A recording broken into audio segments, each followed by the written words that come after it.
This school, Stonelaw High, rated one of the top 11 in the country, has survived 4 name changes and 2 world wars since it opened in 1886.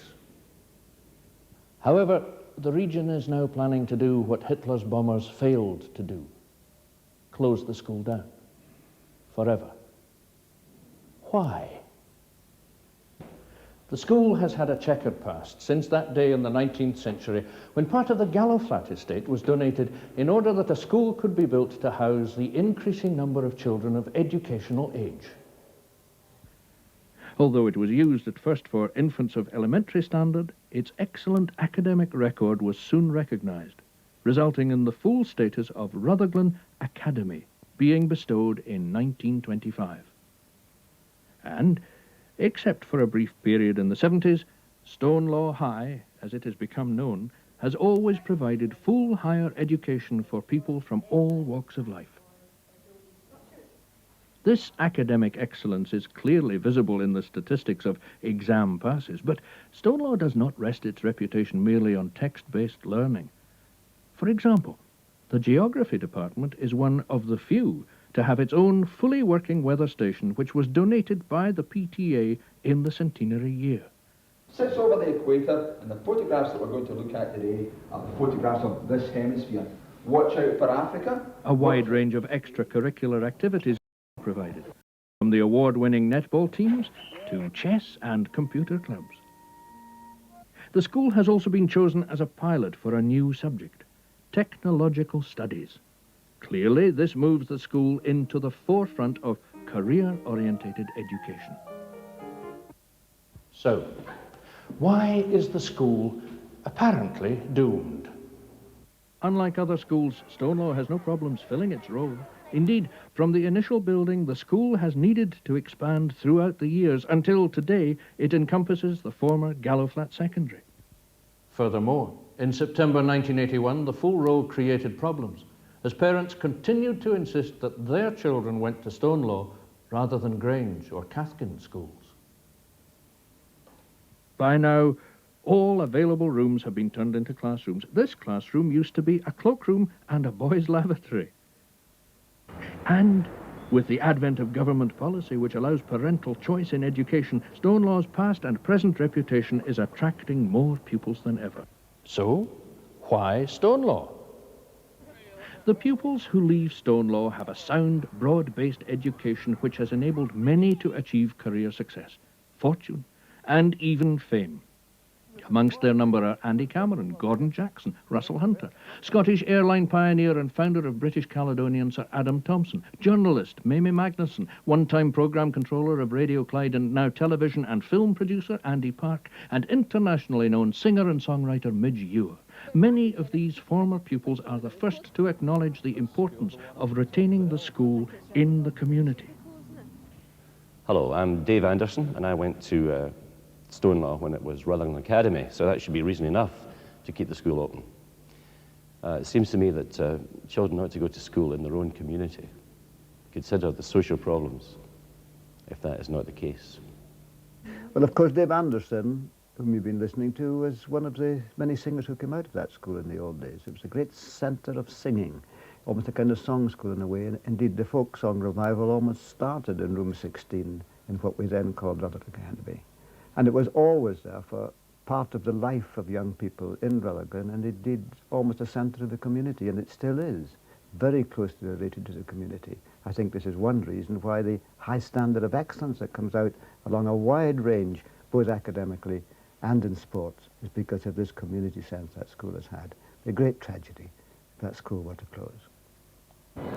I'm really quite shocked to hear that they're thinking of closing Stonelaw High School, because as a native Roglonian, I believe in Toryglen and in similar communities all round Scotland. I don't like the idea that we're no longer a royal borough and that we've been submerged into this greater Glasgow mass. I think it's important that the communities remain as communities, and schools are obviously central to the community.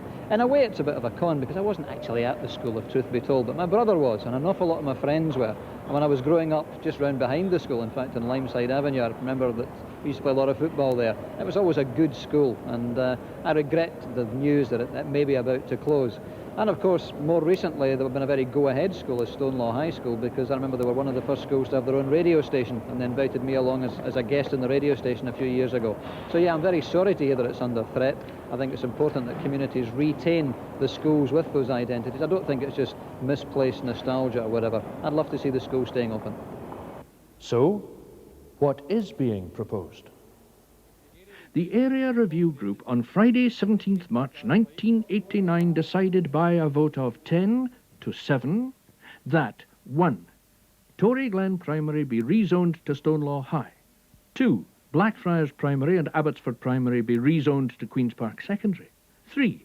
Stonelaw High be resited to Queen's Park Building. 4. Queen's Park Secondary be resited to Adelphi Secondary Building. These proposals go in front of the Education Committee on the 26th of April 1989, followed by a 28-day public consultation period. What further indicators of public opinion are needed? This public meeting demonstrates the strength of feeling against the plan. If these proposals are passed, not just one, but 2 schools are going to be needlessly disrupted.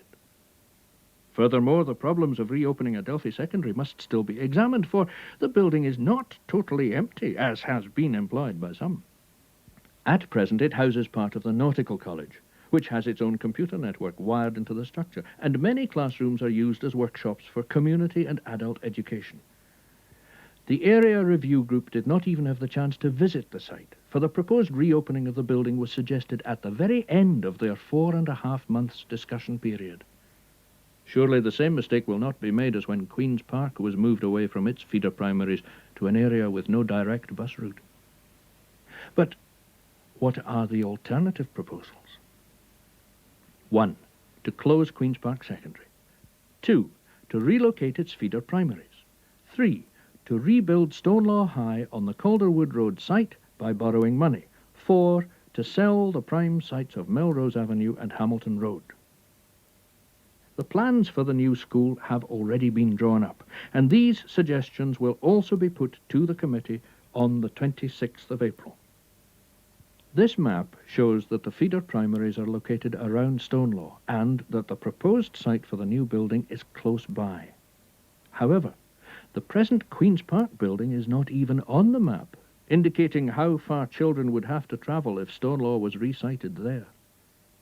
So, why is rebuilding Stonelaw the right choice? Stonelaw High School should have the money to be rebuilt because it is a long-standing promise, starting off with Lanarkshire Education Committee, inherited by Strathclyde Regional Education Committee, to build a new Stonelaw High, and people in Rutherglen expect that promise to be kept. I support the building of a new Stonelaw High because it's provided good education and value for money, because it's provided that education, as I understand it, at a less of a unit cost than elsewhere. So there's a clear economic case as well as a community case for building a new Stonelaw. But why should Stonelaw get money at a time of cutbacks?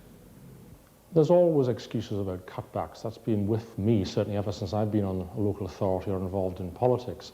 The fact of the matter is, if you are looking to have educational success stories, then to an extent they require money to be spent on them, and they do produce dividends in terms of well-educated youngsters going out into the world and doing good things for Rutherglen and good things for Scotland.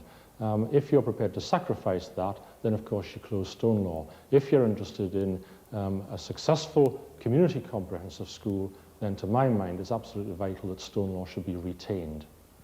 Most importantly, what would be the effect on the community if Stonelaw is relocated? For there has been a school in the area since 1619. During these days, parents were fined if they sent their children outside the borough to be educated. When Stonelaw was built, planners hoped that children would no longer have to move out of the area for higher education. A principle upheld until now. Well, if you take it that step further, we're talking here about Stonelaw being relocated to another area. That means that as a parent and as a resident myself, I would personally think very much whether I should remain in Rutherglen or any of the areas which feed into Stonelaw High School with my family. When I came here 26 years ago, I looked at the schooling and I stayed here and I liked what I saw. Take that away, we will rip the heart out of a community. And I cannot accept why these recommendations were made by the board to relocate a school which has been in existence for over 100 years and round which a community has formed itself. It defies logic as far as I am concerned. Through the school's existence, the people of Rutherglen have built and maintained their sense and spirit of community. Their children have been educated there at the heart of the community and have therefore been able to take part in all its activities. Remove that and the community and all its people are diminished and the spirit is lost. Well, it would affect our training because, I mean, we have the school children in twice a day, usually just after 12:30 and also after 4 p.m. And the shop is very busy, they do spend quite a bit. I'd imagine it would affect a lot of the shops in this area for the same reason. Yes, well, one of the reasons why we have been so actively involved in the campaign anyway is because our future in the Reformer is so very closely linked with the future of Rutherglen. Now, in this community, we have lost so many of the symbols of the old borough status. The council is gone, the local courts have gone, even the cooperative society is gone. When you look around, two of the remaining symbols are the Reformer itself and Stonelaw High.